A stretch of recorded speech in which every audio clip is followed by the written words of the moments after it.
اس کی بالکل جمع مت کریے گا، اگر سمندر میں اپنی شہرت کے ساتھ اس کی پرواہ مت کرنا، نماز مت چھوڑنا، نماز نماز نماز نماز نماز۔ السلام علیکم ورحمۃ اللہ تعالی وبرکاتہ۔ محترم سامعین کرام، ناظرین کرام، پہلی نشست میں آپ نے خانقاہی درس میں کلمہ اولیٰ، کلمہ طیبہ کے تعلق سے ناچیز فقیر سے جو ہے اپنی حیثیت بساط کے مطابق جو ہے سماعت فرمایا۔ اب ہم آج جو ذکر کریں گے وہ دوسرا کلمہ، جسے کلمہ شہادت کے نام سے ہم جانتے اور پہچانتے اور پڑھتے بھی ہیں کہ کلمہ شہادت۔ کلمہ شہادت کا لفظ ہی بتلا رہا ہے کہ یہ وہ کلمہ ہے جس میں گواہی کی بات ہے، اور ہم جب پڑھتے ہیں کلمہ طیبہ تو اس کے الفاظ یوں ہیں: اشہد ان لا الہ الا اللہ وحدہ لا شریک لہ واشہد ان محمدًا عبدہ ورسولہ۔ یہ ہے دوسرا کلمہ یا کلمہ ثانی، جس کو ہم پڑھتے ہیں، جس کا مفہوم اور معنی یہ ہے کہ اشہد، میں گواہی دیتا ہوں، اللہ الہ الا اللہ۔ بالکل سیم پہلے کلمے سے ملتی جلتی باتیں ہیں کہ میں گواہی دیتا ہوں کہ اللہ کے سوا کوئی معبود نہیں، اللہ کے سوا کوئی عبادت کے لائق نہیں، اللہ کے سوا کوئی پرستش کے لائق نہیں، کوئی پوجا کے لائق نہیں، کوئی بندگی کے لائق نہیں۔ اور پھر کہتے ہم وَأَشْهَدُ أَنَّ مُحَمَّدًا عَبْدُهُ وَرَسُولُهُ، اور ہم اس بات کی بھی گواہی دیتے ہیں کہ محمد صلی اللہ تعالی علیہ وسلم اللہ کے بندے اور اس کے رسول ہیں۔ اب یہاں پر جو ہے میں تھوڑی سی توجہ ان حضرات کی چاہوں گا کہ جو لوگ معاذ اللہ یہ خانقاہی درس تمام جانب اشارہ کرتے ہوئے جو ہے چلے کہ آپ اس سے ایک سبق حاصل کریں، کہ اگر ذہن و مزاج میں یہ بات آ جائے کہ معاذ اللہ، صد بار معاذ اللہ، نعوذ باللہ من ذالک، کہ اللہ کے رسول تھے اب نہیں ہیں، تو کلمہ طیبہ جو ہے، کلمہ اولیٰ میں بھی اللہ کے سوا کوئی معبود نہیں اور محمد صلی اللہ علیہ وسلم اللہ کے رسول ہیں، اور یہاں بھی جو ہے اس بات کا ذکر ہے کہ میں گواہی دیتا ہوں کہ اللہ کے سوا کوئی عبادت کے لائق نہیں اور اس کا کوئی شریک نہیں، اس کا کوئی ہمسر نہیں، اس کے جیسا کوئی نہیں، اس کا کوئی شریک ساتھی نہیں، اور میں گواہی دیتا ہوں کہ محمد صلی اللہ علیہ وسلم اللہ کے بندے اور اس کے رسول ہیں۔ تو جب بندہ کلمے کا ایک جز پڑھتا ہے تو بات مکمل نہیں ہوتی جب تک کہ کلمے کا دوسرا جز نہ پڑھ لے۔ ایک بندہ لا الہ الا اللہ، لا الہ الا اللہ رٹتا رہے، اگرچہ وظائف ہیں، اب بعض جو بچے ابھی عنفوان شباب کو پہنچے یا صاحب سمجھ ہوئے، ہم جب اکثر جو ہے خانقاہوں میں جاتے ہیں تو وہاں پر ذکر ہوتا ہے اور ذکر کرایا بھی جاتا ہے، اور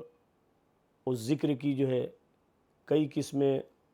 اہل اللہ بیان فرماتے ہیں۔ ذکر جلی ہے، ذکر خفی ہے، اور ذکر جو ہے بالجہر ہے، اور ذکر جلالی ہے، ذکر جمالی ہے۔ تو ذہن میں یہ سوال آئے گا کہ ہم فلاں خانقاہ میں فلاں شیخ کے پاس گئے تو وہاں ذکر ہوا، کلمے کے ایک ایک جز کا ذکر ہوا، تو آپ دیکھتے ہیں کہ لا الہ الا اللہ، لا الہ الا اللہ، لا الہ الا اللہ کی ضربیں جو ہے لگائی جاتی ہیں۔ تو اب بندہ یہ ذہن میں جو ہے خیال لائے کہ وہاں تو صرف لا الہ الا اللہ پڑھایا جاتا، بے شک لا الہ الا اللہ کا نور اور جلال و جمال دل میں داخل ہو، لیکن آپ وہیں پر دیکھیں گے کہ 100 مرتبہ جو ہے اگر لا الہ الا اللہ کہا تو اگلے 101 مرتبہ کی باری پر محمد رسول اللہ صلی اللہ تعالی علیہ وسلم بھی پڑھا جاتا ہے، پڑھایا جاتا ہے۔ گویا کہ اب جو ہے کلمہ جو ہے مکمل ہوا، ذکر الگ الگ جو ہے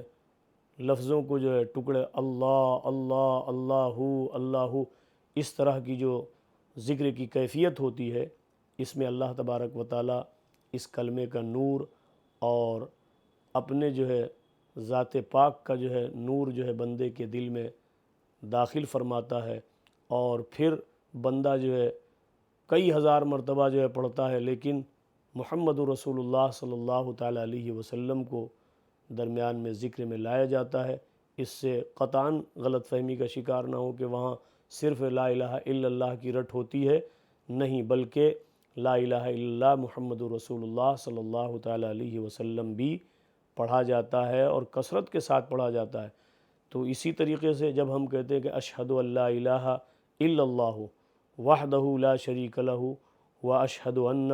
محمدً عبدہ ورسولہ، تو یہ دو کلمے مکمل وہ ہیں کہ جس سے بندے کا ایمان مکمل ہوتا ہے۔ اب آگے جو ہے درس میں آئے گا تیسرا کلمہ، چوتھا کلمہ، پھر پانچواں کلمہ، اور کتابوں میں بچوں کے لیے سمجھانے کے لیے چھٹا کلمہ اور ایمان مجمل ایمان مفصل بھی ہے، لیکن دراصل جو ہے عزیزان محترم یہ دو کلمے جو ہے وہ ایمان کا جز اور حصہ ہے، کہ جب تک بندہ لا الہ الا اللہ محمد رسول اللہ نہ پڑھے اور اشہد ان لا الہ الا اللہ و اشہد ان محمدً عبدہ ورسولہ جب تک نہ پڑھے، اور پڑھنے کے ساتھ ساتھ جو ہے زبان سے بندہ پڑھے اور دل سے اس کا اقرار اور تصدیق کرے، تب جا کر کے جو ہے اسلام کا کلمہ مکمل ہوتا ہے۔ تو دونوں میں جو ہے ذات خدا کے ساتھ ذات مصطفیٰ وابستہ ہے، قطعاً ہم اس کو جو ہے الگ نہیں کر سکتے۔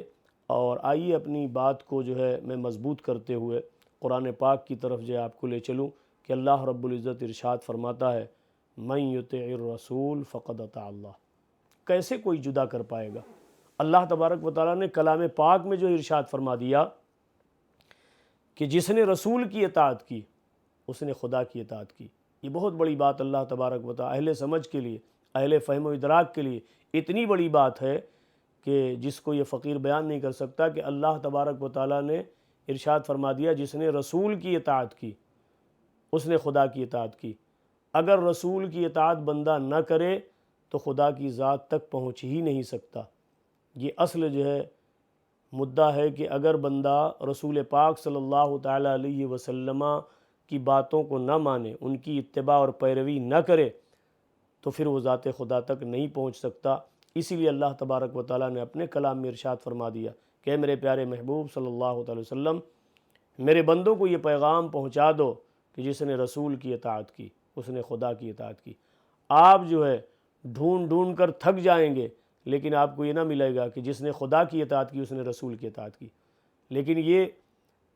رود روشن کی طرح قرآن پاک میں آیا ہے کہ جس نے رسول کی اطاعت کی اس نے خدا کی اطاعت کی۔ اللہ تبارک و تعالیٰ نے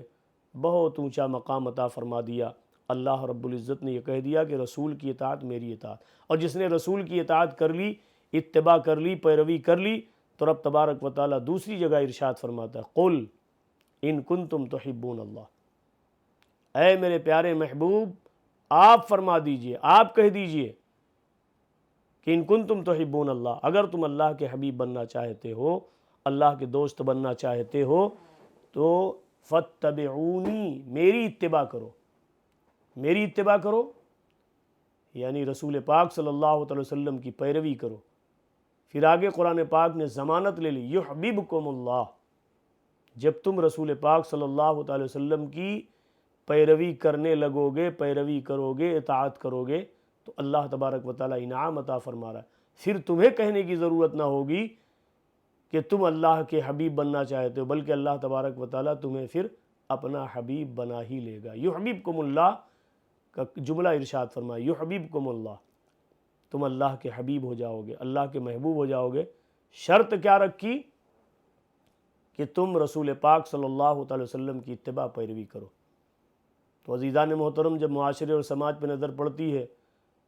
تو دیکھا یہ جاتا ہے کہ ہم اہل سنت والجماعت کے لوگ دعوے تو بہت بڑے بڑے کرتے ہیں، لیکن حقیقت حال یہ ہے کہ رسول پاک صلی اللہ تعالی علیہ وسلم کی اتباع اور پیروی سے بہت دور ہے۔ اس لیے اس فقیر عاجز و مسکین کی گزارش یہی ہے کہ اگر دعویٰ ہے محبت رسول کا، عشق رسول کا، تو پھر کام بھی ویسا ہونا چاہیے کہ جس کو فرشتے بڑے ناز و ادا سے لکھیں کہ ایک عاشق رسول کا عمل ہے، ایک محب رسول کا عمل ہے۔ ہم دعویٰ تو کریں لیکن دعویٰ بغیر دلیل کے بالکل قابل قبول نہیں۔ اللہ تبارک و تعالیٰ ارشاد فرماتا ہے یحببکم اللہ،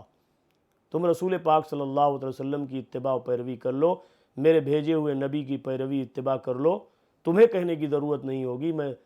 کائنات عالم کو بتلا دوں گا کہ یہ میرا دوست ہے، میرا حبیب ہے۔ اور جب اللہ کسی کو اپنا دوست اور حبیب بنا لیتا ہے تو قرآن نے بڑے ناز و ادا سے اعلان فرمایا وَيَغْفِرْ لَكُمْ ذُنُوبَكُمْ، پھر اللہ تبارک و تعالیٰ اپنے دوست کے نامہ اعمال میں گناہ دیکھے، اللہ تبارک و تعالیٰ ارشاد فرماتا ہے کہ تمہارے گناہوں کی بخشش ہو جاتی ہے، اللہ تبارک و تعالیٰ تمہارے گناہوں کو معاف فرما دیتا ہے۔ اور یہ کیوں؟ اللہ تبارک و تعالیٰ ارشاد فرماتا ہے کہ واللہ غفور الرحیم، اللہ یہ ایسا فرما رہا ہے کہ وہ بندے کو جب قبول فرما لیتا ہے اپنی دوستی کے لیے، اپنی محبت کے لیے، تو پھر اللہ تبارک و تعالیٰ اسے معاف فرما دیتا ہے، اس لیے کہ وہ غفور الرحیم ہے۔ تو عزیزان محترم، کلمہ طیبہ کا جو دوسرا جز اگر ہم چھوڑ دیں تو پھر ہمارا کلمہ کلمہ نہ رہا۔ اس لیے اگر لا الہ الا اللہ پڑھتے ہیں تو لا الہ الا اللہ اسی وقت جو ہے مکمل ہوگا جب محمد رسول اللہ صلی اللہ علیہ وسلم پڑھا جائے، اور زبان سے پڑھا جائے، دل سے اقرار، دل سے تصدیق کی جائے، زبان سے جو ہے اس کا اقرار کیا جائے۔ اسی طریقے سے کلمہ ثانی، دوسرا کلمہ کہ گواہی دے تو پھر گواہی وہ دل و دماغ میں اتر جائے۔ وہ گواہی ایسے نہیں کہ صرف زبان سے کہہ دیا، بلکہ یہ کہ بندہ جب یہ کہے کہ میں نے اللہ کو ایک مان لیا تو پھر اس کی زندگی میں شرک قریب بھی نہ آنے پائے۔ شرک جو ہے اگر آپ دیکھیں کہ اللہ تبارک و تعالیٰ کی ذات کی طرح کسی اور کو بندہ مان لے پھر وہ مشرک ہو گیا، اور قرآن پاک میں اس کی بڑی سخت وعید آئی ہے کہ اللہ تبارک و تعالیٰ سورہ لقمان شریف میں ارشاد فرماتا ہے ان الشرک لظلم عظیم، شرک بہت بڑا گناہ ہے۔ تو ہماری زندگی میں بڑے بڑے جو ہے گناہ ہوں، اللہ تبارک و تعالیٰ قادر قیوم رب ذوالجلال ہمارے گناہوں کو معاف فرمانے پہ قادر ہے، اور بے شک جو ہے وہ ہمارے گناہوں کو معاف فرما دے گا، اس کی رحمت سے یہی امید ہے۔ مگر رب ارشاد فرماتا ہے کہ ان اللہ لا یغفر ان یشرک بہ ویغفر ما دون ذلک، یہ قرآن پاک ہے کہ بے شک اللہ جو ہے معاف فرما دیتا ہے بڑے بڑے گناہوں کو ما سوائے شرک کے، اور شرک بہت بڑا گناہ ہے۔ اللہ تبارک و تعالیٰ نے اپنے جلیل القدر پیغمبر کی طرف جو ہے وہی فرمائی کہ کہہ دو اپنے جو ہے ماننے والوں سے، متبعین سے، پیروکاروں سے کہ شرک جو ہے بہت بڑا گناہ ہے، اور یہ اپنی جان پر بہت بڑا ظلم ہے۔ اللہ ہر گناہ معاف فرما دے گا لیکن شرک کا حساب ہوگا، شرک کا مواخذہ ہوگا۔ اس لیے عزیزان محترم، شرک سے اپنے آپ کو اور اپنے اہل و عیال کو اور دوست احباب کو جو ہے ہر ممکن کوشش کی جائے کہ بچایا جائے۔ لیکن بدقسمتی سے آج ہمیں یہ پتہ ہی نہیں کہ شرک کیا ہے۔ بیچارے پڑھے لکھے لوگ جو ہے